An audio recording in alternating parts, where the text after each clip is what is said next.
On March 5th, Jennifer Catron of Fredericksburg, Virginia, walks up the gangplank to the cruise ship Costa Luminosa, operated by Costa Cruises and owned by Carnival Corporation. Going on! Oh my gosh! What? She's documenting her first solo trip without her husband or children. We're gonna go exploring the ship. The ship was scheduled to leave Fort Lauderdale that evening, sail south through the Caribbean, and east across the Atlantic. But by this point, the new coronavirus was already spreading in countries outside of China, including an outbreak in February on the Diamond Princess, also owned by Carnival. More than 700 people on that ship had been infected, and 7 had died, according to the World Health Organization. Carnival kept cruising. Over the 2 weeks Jennifer spent on the Costa Luminosa, she recorded more than 100 separate videos of herself and her fellow passengers. Jennifer's videos offer a look at life on board the ship. The Costa Luminosa, like the Diamond Princess before it, became a floating incubator, putting passengers and crew at risk and helping to spread the virus around the world. Carnival said that COVID-19 has spread rapidly throughout communities, and cruise ships are literally microcosms of what is occurring in major population centers.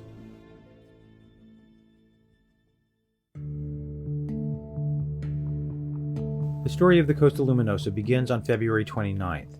An Italian passenger is taken off the ship in the Cayman Islands and to a local hospital. He is suffering from double pneumonia and has had a heart attack, according to subsequent interviews with his son. The Luminosa then heads south to Mahogany Bay, Honduras. It turns north to Cozumel, Mexico. Then it heads east to port in Fort Lauderdale, Florida, where it will pick up more passengers, including Jennifer. So far, I think it's going to be great. You know, when I first boarded and I started walking around, I thought, oh my gosh, I'm going to get so bored. I got my itinerary for tomorrow and I completely changed my mind. The Costa Luminosa departs Fort Lauderdale on the evening of March 5th and sails south along the Bahamas. It arrives in the port of San Juan, Puerto Rico on March 8th. Hundreds of passengers disembark. Jennifer heads to the Old City. So beautiful. Incredible. Absolutely incredible. People here are friendly. There's already people in the bars and restaurants. Jennifer returns to the ship. An ambulance picks up an Italian passenger in respiratory distress and takes her to a local hospital. A Coast Guard spokesman says the Luminosa didn't tell authorities about illnesses aboard the ship while it was docked. Carnival said it was acceptable to notify them after the fact, in view of the emergency nature of the passenger transfer. The Coast Guard is investigating. The ship leaves Puerto Rico and sets sail for St. John's, Antigua on the evening of March 8th. They arrive the following day, but are denied entry. The government said the Luminosa did not inform them in a timely fashion that there had been a passenger on board with symptoms of an infectious disease. Carnival said that the Luminosa followed the required regulatory protocol. The Costa Luminosa then turns east and heads out into the open ocean. Staff members are cleaning a lot more. They're doing surfaces. People are still serving themselves in the buffet. And people are still congregating and activities are still going on board. Right now, there's not a whole lot left. As you can hear, there's still coughing in the background. The ship heads into the middle of the Atlantic Ocean. Group activities keep up much as they had before. People congregate in restaurants and in bars. Okay, so here's life on the ship after we just found out that there are no ports in Spain that are willing to take us. We don't know where we're going to refuel. People are still milling around. This is Friday the 13th, March 13th, 2020, guys. And we are on a boat with no place to go.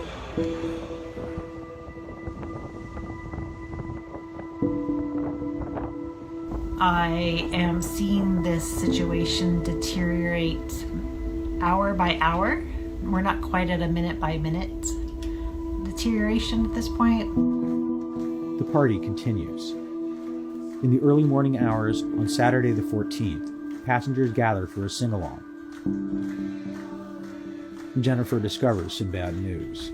Found an article online saying that the lady in San Juan was positive it's actually getting pretty real. Late that night, the ship confirms the couple dropped off in San Juan have coronavirus, 2 of the island's first 3 cases, according to the governor. By March 15th, more bad news. Jennifer has learned that the Italian passenger who disembarked in the Cayman Islands in late February has died with COVID-19. The Costa Luminosa is docked in the port of Santa Cruz de Tenerife in Spain's Canary Islands. The passengers are not allowed to disembark. Ladies and gentlemen, may I have your attention, please? We will continue now with our... Police officers. They're serious about that, aren't they? Bloody hell. They just don't want anybody getting off. They don't want anybody jumping ship.